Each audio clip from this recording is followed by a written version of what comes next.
Hello friends, welcome to our channel Kastur Classes, and in this particular video I am going to discuss about nested list. Okay, so in my previous video I have discussed how to define list and lots of methods related to list and some practice problems also I have shown you. So suppose I am writing L equal to 4 5 1 2 6. I am just making a list of integer elements. Now if I write type of L, I will be getting list, right? Now this list is having only integers. Okay, now you can keep list as an element of another list. Okay, there is list inside list. Okay, how that will look like? Suppose w equal to 1 2 5, and then I am making one square bracket, and inside that I am defining some values. Okay, according to randomly I am defining, you can define according to your choice. If I run, see the beauty, this is whole as a list, and this particular element is also a list. Let me show you. Suppose I am writing type of w. Okay, I'll be getting list. Now type of w 0, I'll be getting int. Why? Because this is the first 0th index position element is 1. Now first index position element is 2, so if I write w of 1, I'll be getting also int.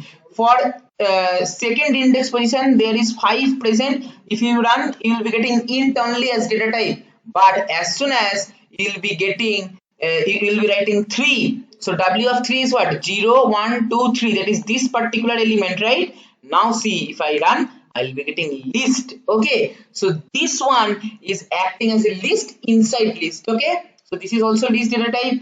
Now suppose I am writing w of 3. What I will be getting? The whole list will come up as a particular element of w, that is 8 5 10, right?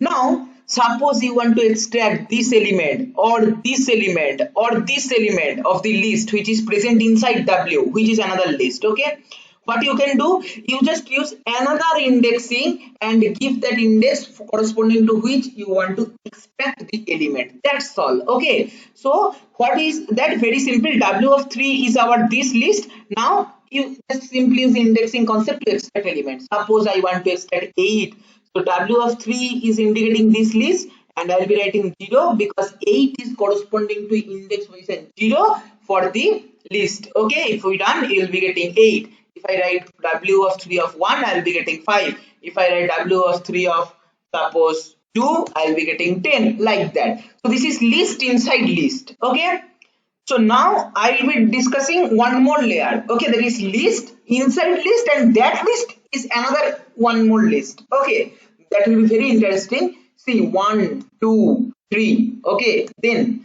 I am making one list. Later I will fill up. Just let me give some elements outside that list. So this is actually one whole list. Inside that, here one empty list is there. For the time being, we will fill that 5 10 15 16. Okay, inside this list we will be forming one more list. Okay, so now suppose I am writing 45 120 36. Okay, so see, this is acting as a whole list. Inside that, this is one list. This complete is one list, and inside this list there is one more list. That is list inside list. Inside that there is one more list. Okay, if I run, see how we can extract element. See, this is index position 0, this is index position 1, index position 2, and index position 3. Okay, so E of 3 I am writing. I will be getting this whole list. Now inside that, this is one more list. To extract this particular list, we have to use the indexing concept. So this is corresponding to index position 0 1 2 3.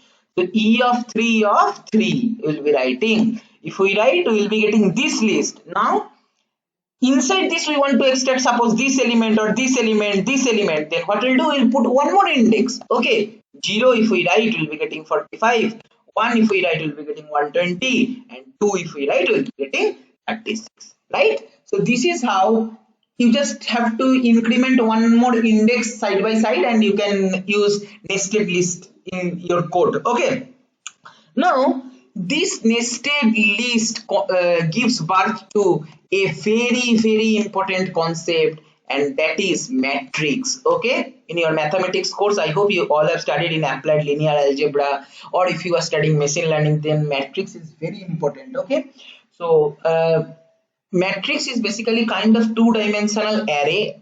Okay, we can say for Java we can say like that two-dimensional array. In Python also we can say two-dimensional array, but till now I have not taught you array, so you can think like two-dimensional list. Okay, that is kind of like this thing. Suppose 1 comma 2 comma 3. Okay, then here after giving comma, suppose here 5 comma 6 comma 7. Okay, then after giving comma here suppose 8 comma 9 comma 10. Okay, so this is kind of a matrix. Okay, there is nothing but list elements only. Okay, but this is two dimensional, it is having 3 rows 3 columns. Generally matrix looks like this, right? Suppose 1 2 3, I am writing randomly 4 5 6 7 8 9, like that. I am just writing random elements. So this is what is matrix, that is two-dimensional list. We can clearly understand.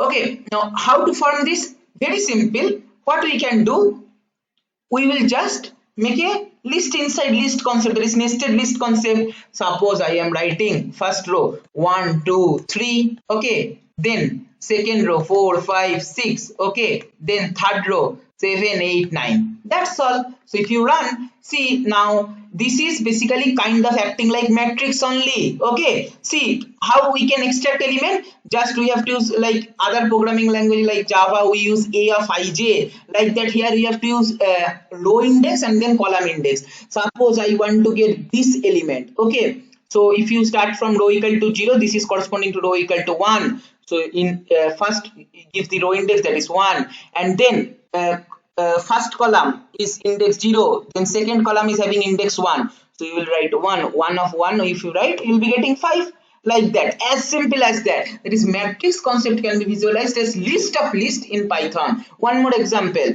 suppose this 9 element we want to extract. Which row it is having?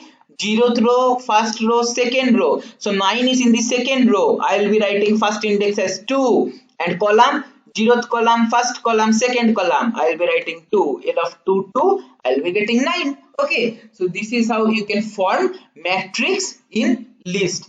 Last concept, that is, this is okay, this is hard coding. Okay, we are giving input directly in our code, but in practical projects what we have to do, we have to take input from the user, right? So how to do that? See, very simple. What we can do, like we will follow the same kind of algorithm like Java. Okay, that is, we will be using nested loop to create one matrix. That time complexity will go to O of n square. Anyway, I am not going to that detail. So row equal to int input. First we have to take the number of rows from the user, and if you want to show some message, just write inside this, enter the number of rows. Okay, then column equal to int input, enter the number of columns. Okay, then what we can do, let me give colon here. Now I am creating one empty list. Okay, then what we can do, then I am creating one more list to store each row in it. Okay, if you see the code, you can clearly understand. Let me write.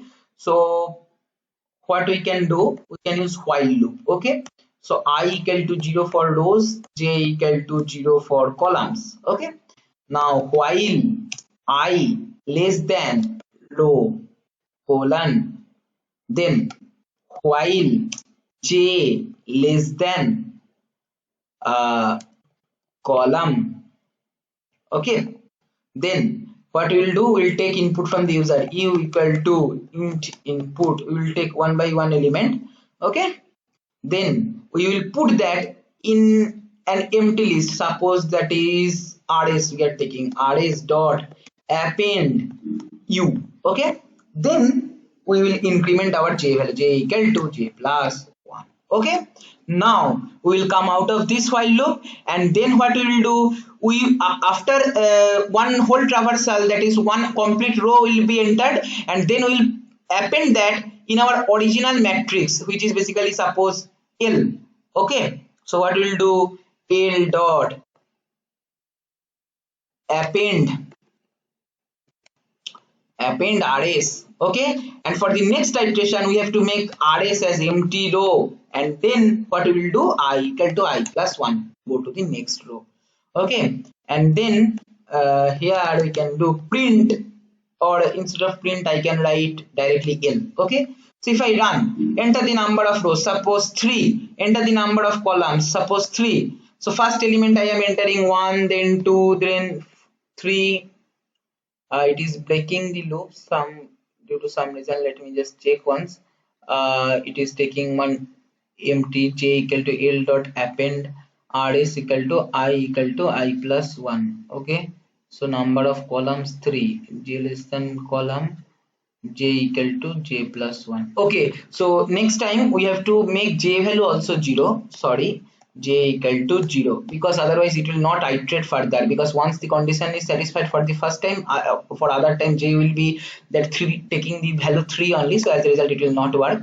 So enter the number of rows 3, enter the number of columns 3. So 1 2 3 4 5 6 7 8, and last element suppose 9. See, this is forming one list of list which can be used in programming as matrix. Okay, see, first row 1 2 3, second row 4 5 6, third row 7 8 9. Okay, so if you want to extract one element, suppose L of, okay, suppose this one you want to extract, so this will be in first row, so L of 0, and column number is, this is first column, this is second column. Okay, so L of 0 1, you will be getting 2.